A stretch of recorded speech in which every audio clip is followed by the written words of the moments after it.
Hello all, today we will be uncovering, was Lilith actually the snake in the Garden of Eden? Let's talk about Lilith, the cosmic wild woman, the original boundary setter, the one who said, I am not lying down for this nonsense, long before it was fashionable. And let us talk about that snake in the Garden of Eden, the one who slithered in, asked a few spicy questions, and ruined God's favorite fruit bowl. People have whispered for centuries, was Lilith actually the snake? Did she come back in serpentine form to drop a little forbidden wisdom into Eve's ear? Let's explore this with equal parts myth, magic, and side-eye. First, who was Lilith really? Lilith shows up in ancient Jewish folklore as Adam's first wife, the one made from the same earth as him, not from his rib. She wanted equality.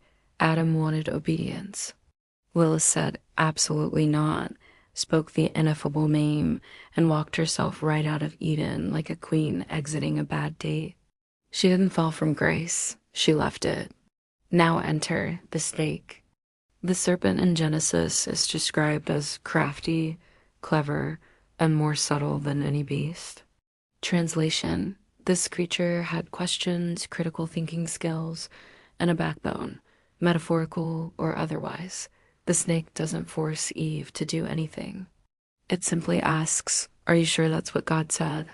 Which, let's be honest, is the same question every woman asks when someone tries to control her. So, was Lilith the snake? Here's where myth and metaphor get flirty. The folklore theory. Some later traditions suggest Lilith returned as the serpent to empower Eve with knowledge, not to doom humanity, but to wake it up. The symbolic theory. Lilith represents rebellion, autonomy, and sacred feminine wisdom. The serpent represents transformation, shedding old skins, and awakening. Put those together and you get a feminine force that refuses silence and brings truth, even when truth is inconvenient. The spiritual theory. Lilith didn't tempt Eve, she initiated her. She whispered, you were not made to be ornamental.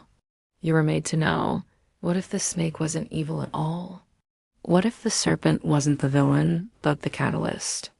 What if the fall was actually the first moment of human consciousness? What if the garden wasn't lost, it was outgrown?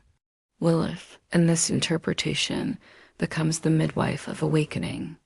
The one who says, sweetheart, you deserve more than a pretty cage. Why this story still matters? Because every woman has lived this myth in some form. You're told to be quiet, to be agreeable, to not ask too many questions, to stay in the garden someone else built for you. And then something, a serpent, a whisper, a knowing says, eat the fruit, wake up, remember who you are. Lilith is the archetype of the woman who refuses to shrink. The serpent is the symbol of transformation. Eve is the one who chooses evolution over obedience. Together, they form a trinity of sacred rebellion. So was Lilith the snake? Maybe not. But spiritually? Symbolically? Archetypally? Lilith is every serpent that ever whispered, you are meant for more. And that's a truth worth biting into. A note on Lilith's disobedience and the fallout. Now, before we crown Lilith the patron saint of boundary setting, let's remember something important. In the oldest stories, she wasn't just disagreeing with Adam, she was disobeying God himself, and in those traditions that didn't end well for her. She walked out of Eden, yes, but she also walked straight into a life of exile, demonization, and being blamed for everything from infant mortality to men's nightmares. Ancient texts weren't gentle with women who said no. Lilith paid a steep price for her defiance, spiritually, socially, and symbolically. But here's the twist. What was written as punishment can also be read as transformation. What was framed as rebellion can be understood as sovereignty.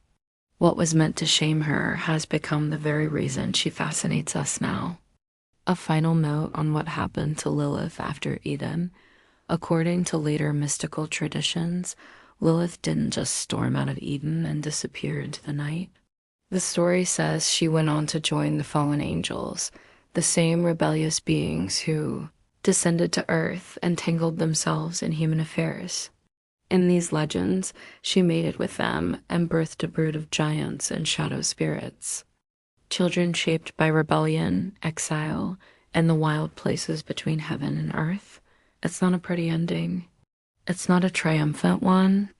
It is the tale of a woman who walked away from God's order and found herself in the company of beings who had done the same, and the consequences were heavy.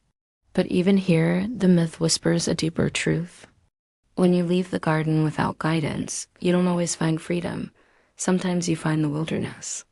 And Lilith's story in these traditions becomes a reminder that not every act of defiance leads to empowerment. Some lead to exile, shadow, and the birth of things we were never meant to carry. Thanks for watching. DPC.